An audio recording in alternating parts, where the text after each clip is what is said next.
ജീവിതം കാഴ്ചയായി നൽകാം, യേശുവിൻ കൈകളിൽ നൽകാം.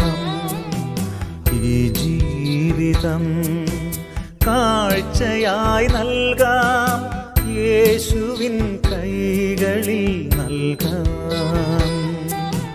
ജീവന്റെ ജീവനായി കരുതിയതെല്ലാം, ജീവനു തുല്യം സ്നേഹിച്ചതെല്ലാം സ്നേഹസമ്മാനമായി നൽകാം.